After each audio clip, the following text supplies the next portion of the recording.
Selamat malam Bu, perkenalkan nama saya Herianto, NIM 1911022. Di sini saya akan menjelaskan tentang biaya tenaga kerja. Yang pertama adalah saya akan menjelaskan tentang biaya tenaga kerja. Tenaga kerja merupakan usaha fisik atau mental yang dikeluarkan karyawan untuk mengolah produk. Biaya tenaga kerja adalah harga yang dibebankan untuk penggunaan tenaga kerja manusia. Penggolongan menurut fungsi pokok dalam organisasi perusahaan. Biaya tenaga kerja produksi itu gaji karyawan pabrik, biaya kesejahteraan karyawan pabrik, upah lembur karyawan pabrik, upah mandor pabrik, gaji manajer pabrik. Biaya tenaga kerja pemasaran, upah karyawan pemasaran, biaya kesejahteraan karyawan pemasaran, biaya komisi pramuniaga, dan gaji manajer pemasaran.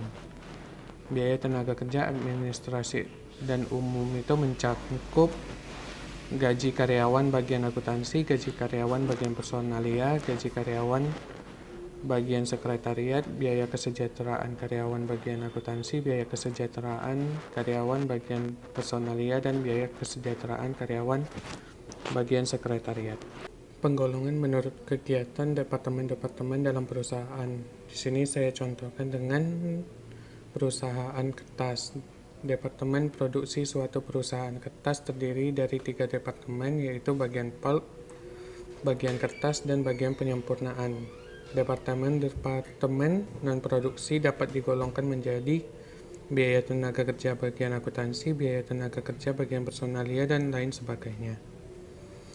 Penggolongan menurut jenis pekerjaannya. Misalnya dalam suatu departemen produksi, tenaga kerja digolongkan sebagai berikut: operator yaitu upah operator, mandor upah mandor, dan penyelia atau superintenden upah penyelia.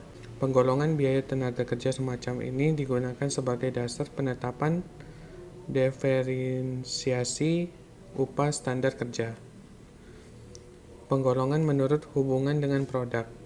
Upah tenaga kerja langsung diperlukan sebagai biaya tenaga kerja langsung dan diperhitungkan langsung sebagai unsur biaya produksi. Upah tenaga kerja tidak langsung ini disebut biaya tenaga kerja tak langsung dan merupakan unsur biaya overhead pabrik. Akuntansi biaya tenaga kerja. Biaya tenaga kerja dapat dibagi ke dalam 3 golongan besar, yaitu gaji dan upah reguler, yaitu jumlah gaji dan upah bruto dikurangi dengan potongan-potongan seperti pajak penghasilan karyawan dan biaya asuransi hari tua. Yang kedua adalah premi lembur. Yang ketiga adalah biaya-biaya yang berhubungan dengan tenaga kerja. Gaji dan upah. Ada beberapa macam cara perhitungan upah karyawan dalam perusahaan. Mengalihkan tarif dengan jam kerja karyawan. Untuk menentukan upah seorang karyawan perlu dikumpulkan data jumlah jam kerjanya selama periode waktu tertentu. Misalkan perusahaan X hanya mempekerjakan 2 orang karyawan, Risa Rimendi dan Elio Nasari. Berdasarkan kartu hadir minggu pertama bulan April, bagian pembuat daftar gaji dan upah membuat daftar gaji dan upah karyawan untuk periode yang bersangkutan. Menurut kartu hadir, karyawan Risa Rimendi bekerja selama seminggu 40 jam dengan upah per jamnya Rp1.000. Sedangkan karyawan Elio Nasari selama periode yang sama jam bekerjanya 40 dan tarif upah Rp750 per jam. Menurut kartu jam kerja, penggunaan jam hadir masing-masing karyawan tersebut akan disajikan di dalam gambar yang akan saya tampilkan. Pada gambar berikut ditampilkan penggunaan waktu kerja Risa Rimendi dan Elio Nasari. Untuk pemesanan 103, Risa Rimendi mengerjakan selama 15 jam dan Elio Nasari selama 20 jam. Untuk pesanan 188, Risa Rimendi 20 jam dan Elio Nasari 10 jam. Untuk menunggu persiapan pekerjaan, Risa Rimendi 5 jam dan Elio Nasari 10 jam. Total 40 jam dan Elio Nasari 40 jam. Risa Rimendi 40 jam, dan Eliona Sari 40 jam. Upah yang harus dibayar adalah Risa Rimendi 40.000 dan Eliona Sari 30.000. Ini gambar distribusi biaya tenaga kerja langsung.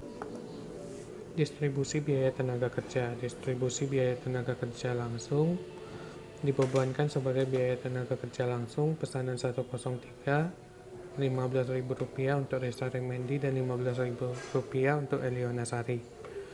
Pesanan 188, Rp20.000 untuk Risa Rimendi dan Eliona Sari, Rp7.500. Dibebankan sebagai BOP Risa Rimendi Rp5.000 dan Eliona Sari Rp7.000. Jumlah upah minggu pertama bulan April Rp40.000 untuk Risa Rimendi dan Eliona Sari Rp30.000. PPh yang dipotong oleh perusahaan 15% dari upah minggu pertama bulan April, yaitu Risa Rimendi Rp6.000 dan Eliona Sari Rp4.500. Jumlah upah bersih yang diterima karyawan adalah Risa Rimendi Rp34.000 dan Eliona Sari Rp25.500. Dan penjurnalannya itu tahap 1 berdasarkan atas rekapitulasi gaji dan upah bagian akuntansi, kemudian membuat jurnal distribusi gaji dan upah sebagai berikut.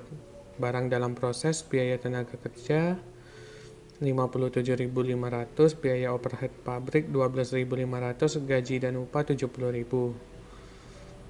Atas dasar bukti kas keluar, bagian akuntansi membuat jurnal sebagai berikut.